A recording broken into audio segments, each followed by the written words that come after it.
The Economist wrote Thursday that Brazil offers America a lesson in democratic maturity and a test case for how to respond to populism. Are you kidding me? Brazil is a judicial dictatorship which has put its former popular president, Jair Bolsonaro, in chains.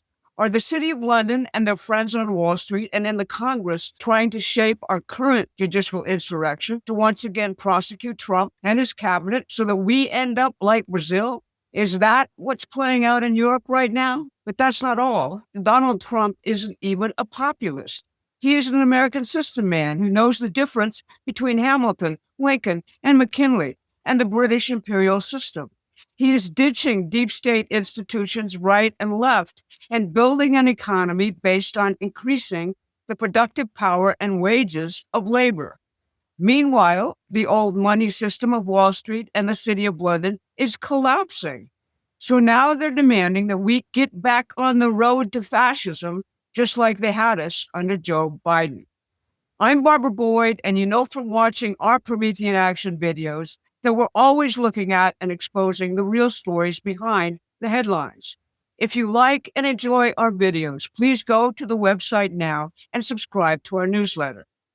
Since it's Labor Day weekend, I'm going to first use Lisa Cook and the fight around the Federal Reserve to contrast what Trump is doing with what Wall Street and the City of London want.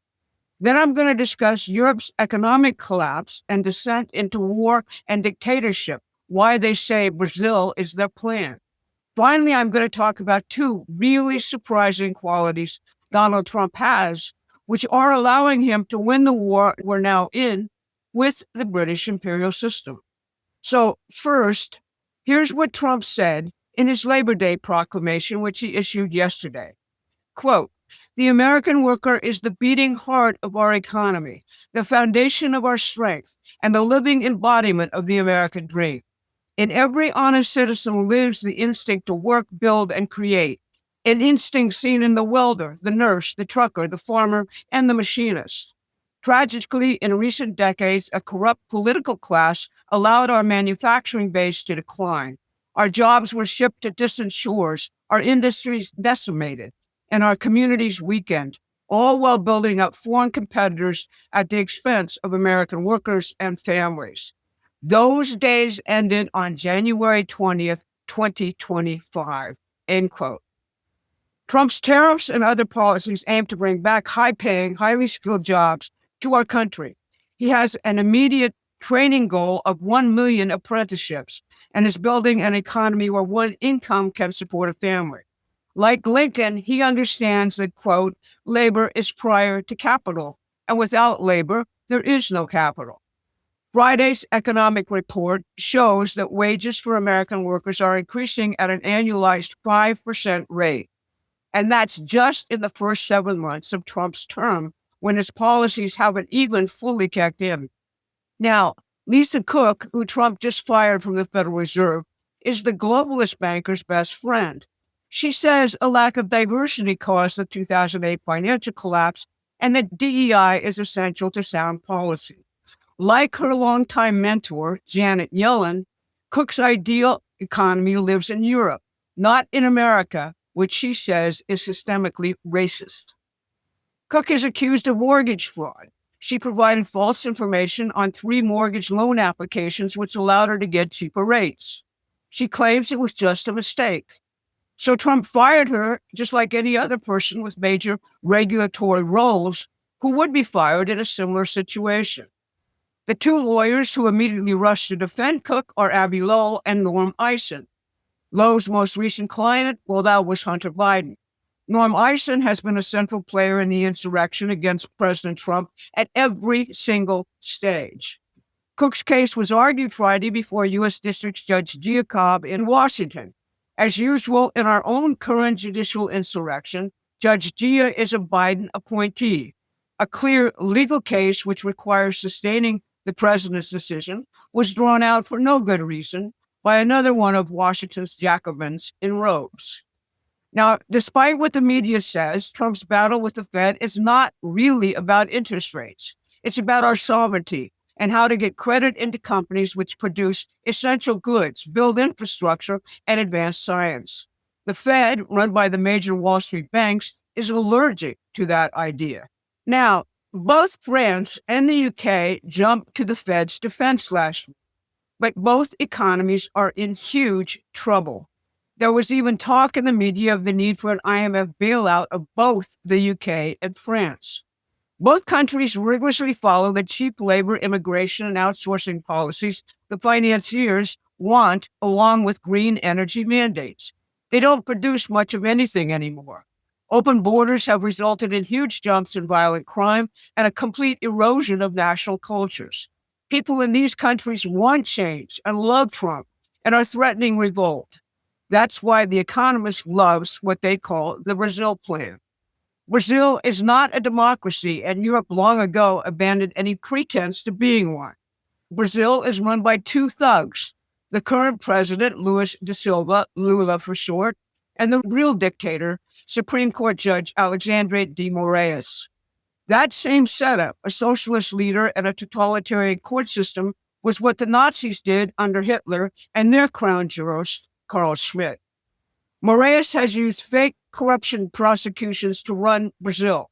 The same plan is being used in Germany and France to prosecute popular politicians. Rigid censorship of any news reaching the population and jailing of the opposition are now state policy.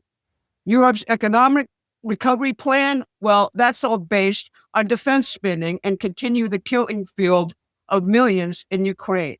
By the end of the week, their efforts to sabotage Trump's peace offensive manifested itself in a disgusting round of attacks on Trump's peace emissary, Steve Witkoff.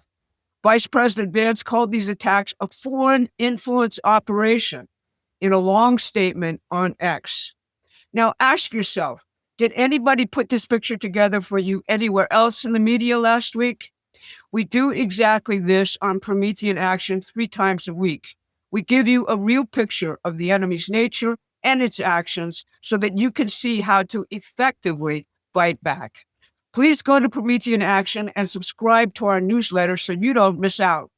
Now, 2 surprises about Donald Trump dominated my thinking since yesterday, Friday. One of them was an executive order calling for the beautification of Washington, D.C., which Trump signed Friday. It's based on the principles of classical architecture. The other was an interview with an FBI profiler who said Trump's emotional empathy was the basis for his wins in negotiations and in politics.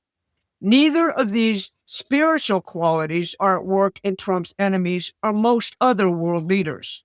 They are mostly self-involved narcissists who believe the words they utter are magic and constitute reality. They can't appreciate the irony at the center of both great humor and great art and great discovery. Here is a part of what Trump said about architecture. Quote, "Our founders wanted America's public buildings to inspire the American people and encourage civic virtue. They sought to use classical architecture to visually connect our contemporary republic with the antecedents of democracy in classical antiquity, reminding citizens not only of their rights, but also of their responsibilities in maintaining and perpetuating its institutions." Trump says classical architecture is that of Greek and Roman antiquity. The Renaissance architects, Alberti, Brunelleschi, Michelangelo, and Palladio, and other specific architects in the Enlightenment in the 19th and 20th centuries. You should read the whole order. He contrasts it with brutalist architecture, which he says is, quote, "characterized by massive and block-like appearances with a rigid geometric style and large-scale use of exposed, poured concrete." Barack Obama's presidential library, seen here, is brutalist. It's an example of the ugliness Trump is talking about. Now, the New York Times, of all places, just featured an interview with FBI hostage negotiator Christopher Voss about Trump's art of the deal negotiating strategies. Voss said Trump is successful because he has extraordinary empathy with those he negotiates with. Trump listens and is able to understand the legitimate aspirations of his negotiating partner, be they friends or enemies. That empathy is also central to his bond with the American people. They know, almost instinctively, that Trump will not sell them out. So there you have it. While the economists and the financial establishment panic about Trump's American labor first economic policies, they're literally pointing to a judicial dictatorship as their model for democracy.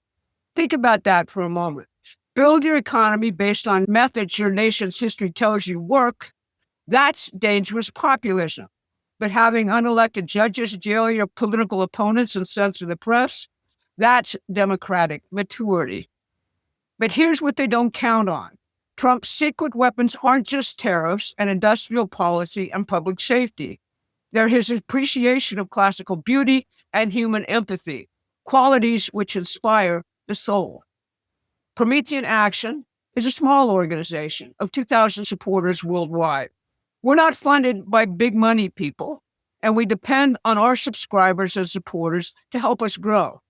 If you'd like to see us leap in size and influence, we need your help with funding.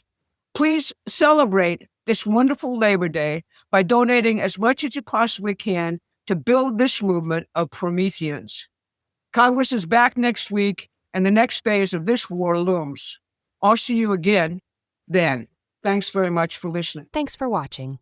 Please take a moment and subscribe to our free newsletter at prometheanaction.com.